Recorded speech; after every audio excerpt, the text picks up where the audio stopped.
I've heard a lot of Adrien Broner due to the whole celebrity boxing and stuff like that, but I've actually never gone into his whole biography and his past fights and whatnot. So this is a video that's going to break down the supposedly tragic tale of Adrien Broner, and I can't wait to see it. Have you heard of the tragic tale of Adrien Broner? No, Adrien I have Broner not. was once a young, talented boxer in the 2010s who looked like he was going to be the next Mayweather. Yeah, I remember he said he loved Mayweather, and then didn't Floyd like little bro him or say something disrespectful to him? I'm not too sure. But because of his ego, all of that talent was gone to waste. Today, Adrien Broner is more so known for his losses rather than his wins. Of course, you have his He's infamous lost loss 4 times. against Marcos Maidana. You also have his relatively more recent loss to Manny Pacquiao and that whole debacle with the post-fight interview. And in general, Adrien Broner is more so known on the internet and by boxing fans for his lows rather than his highs. I ain't gonna lie, I'm getting cooked.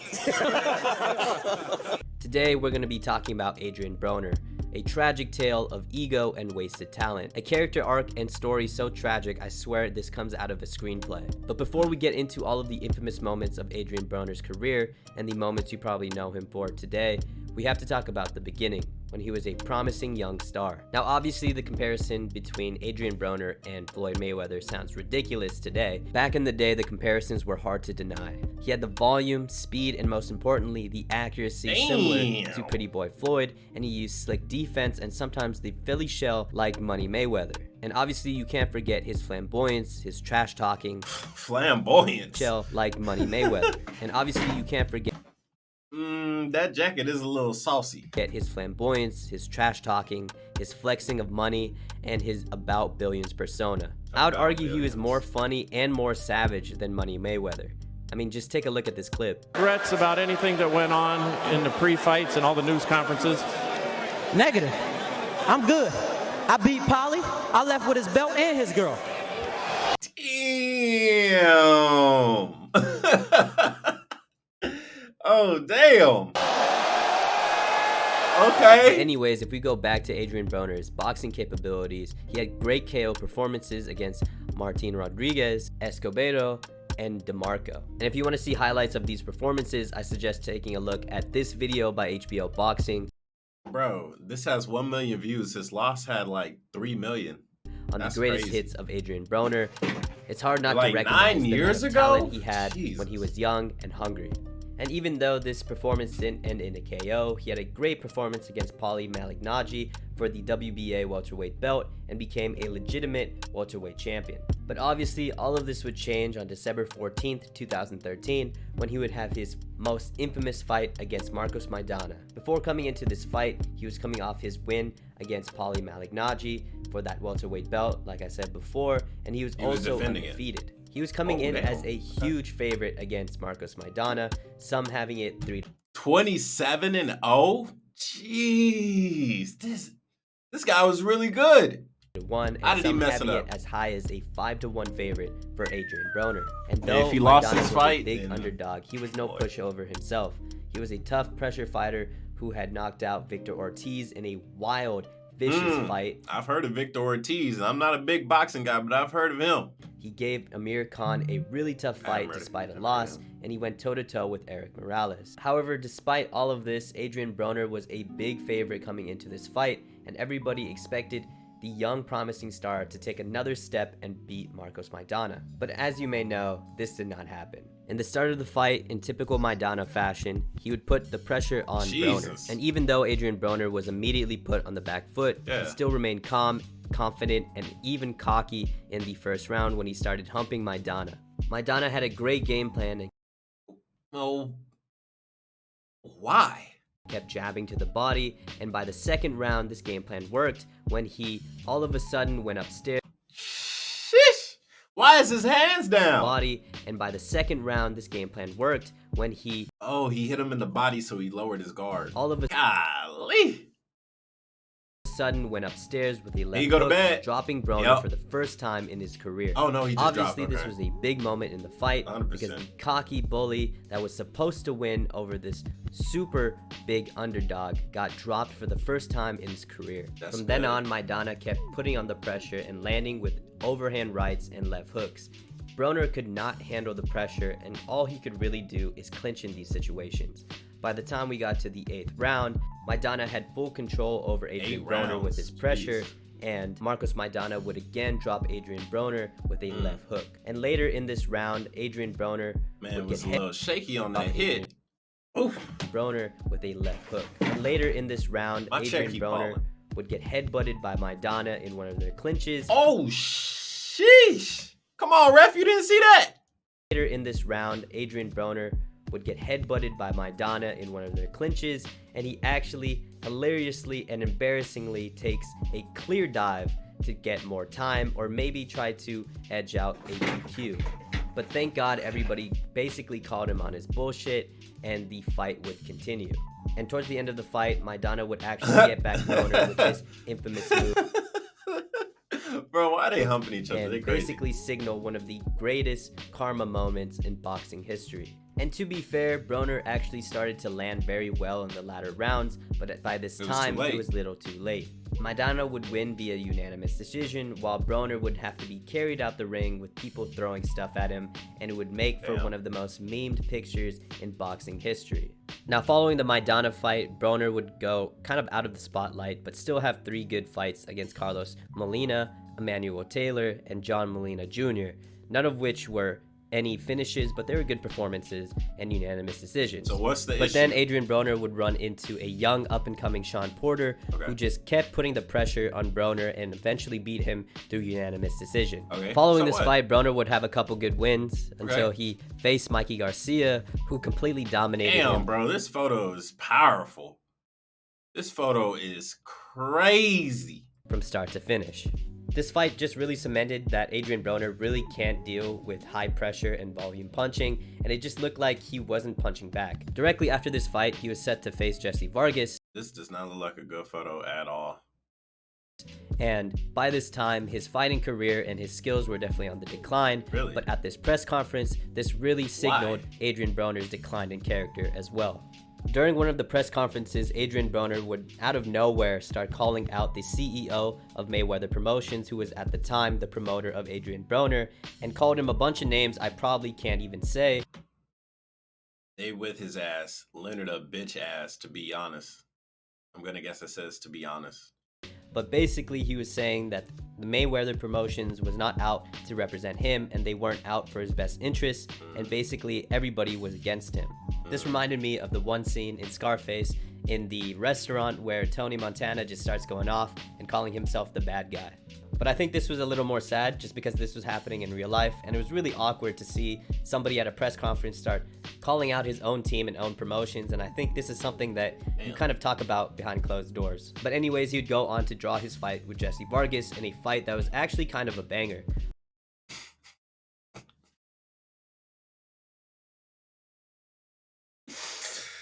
Oh my goodness. Giving me the old Ethan Klein. Both guys were able to land a lot and land very cleanly, and I think if Broner was able to turn up his pace earlier in the fight, he could have won this. But unfortunately for Adrien Broner, this performance would kind of be overshadowed when he would fight Manny Pacquiao in his very next fight. Despite Adrien Broner only being... Yeah, I was gonna look up these stats. Damn, 60-2? Holy shiza. Holy, this was after he fought Mayweather, so he got 1 loss to Mayweather. Who else did he lose to? He got 6, 7 draws. Wait, no, 7 losses. Okay, 2 draws, 7 losses. Okay, 60-7, 33-3. That's not bad. I'm over here thinking this man got like 30 wins and like 8 losses. He 33-3. That's not bad at all. No, that's not bad at all. What? Damn, he was 40? 29. That's crazy. Being 29 years old and Manny Pacquiao being way past his prime at 40 years old, Manny Pacquiao looked like the fresher and faster fighter going into that fight. And basically throughout the whole fight, he dominated him with volume punching, good pressure, and speed. Broner, on the other hand, kind of looked gun-shy the whole The old man beating up the grandson. That's what that looked like. You say you want to hit your mom? Pow! That's that. Fight and never really had confidence to let his hands Oh go. my goodness. Manny Pacquiao dominated the whole fight, but more specifically in the 7th round, he was able to land a very good flurry, and in the 9th round, Manny Pacquiao lands with a left hand and rocks Adrien Broner, causing him to stumble to the ropes. By the end of the fight, Manny Pacquiao would win via a very easy unanimous decision, while Adrien Broner only landed about 8 punches per round and would be left with a very infamous post-fight interview. Besides this interview being very memed on, this kind of put the final nail in the coffin of Adrien Broner's career and truly showed the decline of character and the delusion Adrien Broner had. But despite this loss, Adrien Broner would continue to fight and fought Giovanni Santiago back in 2021 and had a solid performance in a very close fight. He'd go on to win via unanimous decision, and I don't know if this signals some type of return by Adrien Broner. He said 2021? Santiago back in 2021. Why does it take so long for him to get in a match? And had a solid performance in a very close fight. He'd go on to win via unanimous decision, and I don't know if this signals some type of return by Adrien Broner, but he showed flashes of that once promised talent that he showed when he was younger, and I'm very interested to see what he does next, and this may not be the end of his career. Though this isn't the end of Adrien Broner, it's kind of clear to see that all of his talent that he once had kind of went to waste, and that his inflated ego kind of ruined what Adrien Broner could have been. When he was younger, he had so much natural talent and promise. He was super athletic, quick, and accurate, and he also had the flamboyance and persona to draw in millions of people. Bro, what is going on here? For his press This reminds me of some Kanye West shit. Conferences. He was also under the tutelage of Mayweather early in his career, and he could have been the successor. But unlike Mayweather, he never really had the drive and motivation like Floyd did, and he had other antics like rapping going on, and he wasn't 100% focused. Adrien Broner slammer, Panda freestyle. Damn. Floyd Mayweather advises Adrien Broner to spend less time rapping and more time boxing. That's some real shit. Focus in boxing. You know, behind the glitz, the glamour, the money. Damn, he said that. He said that 8 years ago. This dropped 6 years ago.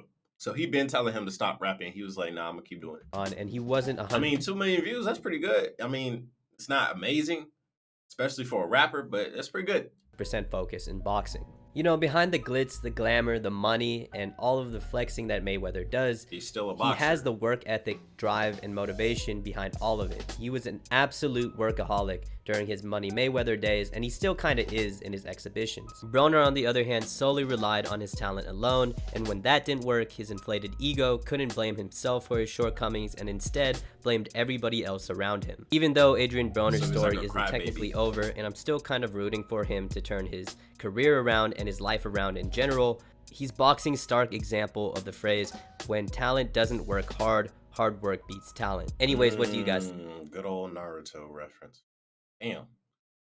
So Adrien Broner, he was nice. He was nice with it. I go ahead, hit the like button, link in the description. Check it out. But so he was pretty good. I mean, them stats didn't lie for themselves. I'm over here like thinking this man doing. Oh shit! Sorry, I hit the outro. Around and I have my button set to shift, and I'd be forgetting Control C is how you copy because I was gonna put the link in the description. But that's crazy. So he was pretty good. I don't get how his career will be over. How old is he now? But like, why is he getting like one match a year? He boxed in 2021. We haven't seen him box in 2022. Like, is it because of COVID or because the bag ain't right? I don't know, but I don't know where his stats were. That wasn't a bad stat sheet. He was like 27-3 or something like that. For the pack, here it is, right here. And Manny Pacquiao, 33-3. And then he lost probably, I think, like 4 more fights. And then it was over. Well, because of mental health, right? But still, so he was probably, man, let me just look it up. Adrien Broner fight record.